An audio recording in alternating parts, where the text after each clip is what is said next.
Welcome to the flowerschool.com video library. I'm Leanne Kessler, Director of the Floral Design Institute, and today I want to chat with you about wedding centerpiece. There's so many different styles out there, but sometimes the classic elegance of the oval is just what you want. With wedding centerpieces, it's vitally important that you prepare ahead of time. Bring your flowers in early enough that they fully open because they have to be perfect on the day. You want to treat them with quick dip so they hydrate rapidly, and then hydrate them with flower food so that they'll hold throughout the ceremony and the reception without any problem. For the container, I look for things that have a large water reservoir, so again, they can hold well. Plenty of foam so I can anchor all these thirsty flowers, and then tape that in securely. I tape from one side to the other because it's easier to hide the tape markings when you're working, leaving the center clear. Then score the edges. You don't need these big corners. You can just drop it down inside. And then go back and add water, and then you're ready to design. Hydrangeas can be a scary bloom to work with. They're so thirsty.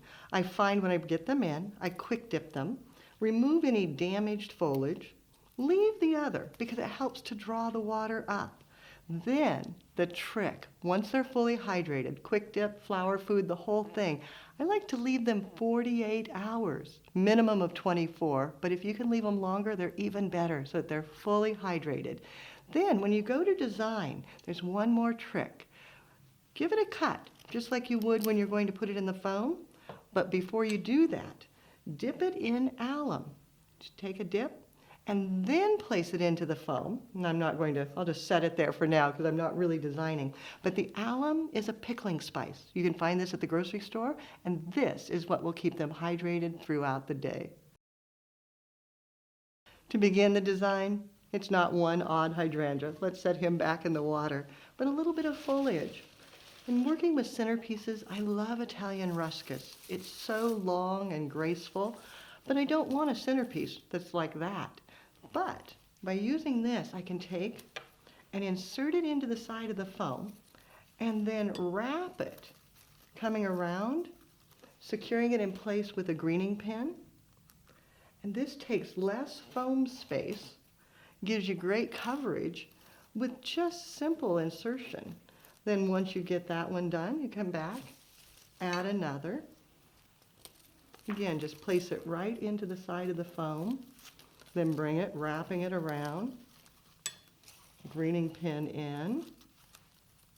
That one will stay with just one. And then a last one, cutting it in pieces so that I get a little bit in the center.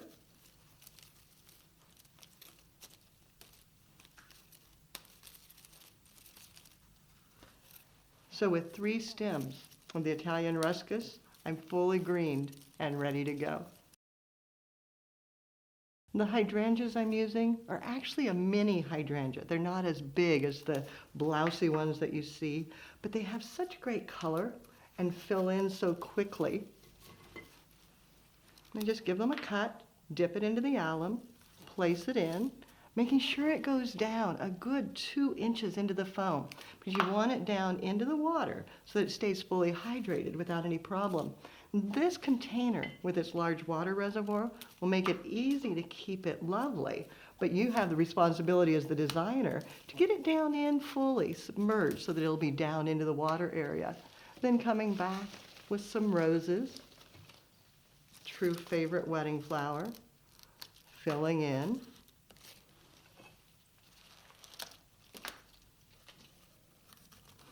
And I'm just radiating out from a central binding point, following the form oval, and then working on my spacing so that it's consistent from one side to the other, coming out to the end, some beautiful Lisianthus, and then across to the opposite side, stretching out that oval. Once you have the main body established, you can go back and add your more fragile blossoms. Phlox are so beautiful in the summertime, and their stems are actually quite sturdy. Again, they're a very thirsty bloom, So I try to get them in deeply, a good 2 inches minimum, just as with the hydrangeas. But you'll find, as a professional florist, the deeper you can get your insertion into the water, the longer your flowers will last. Then I also have some beautiful micro mini Gerbera daisies. They're so sweet and delicate.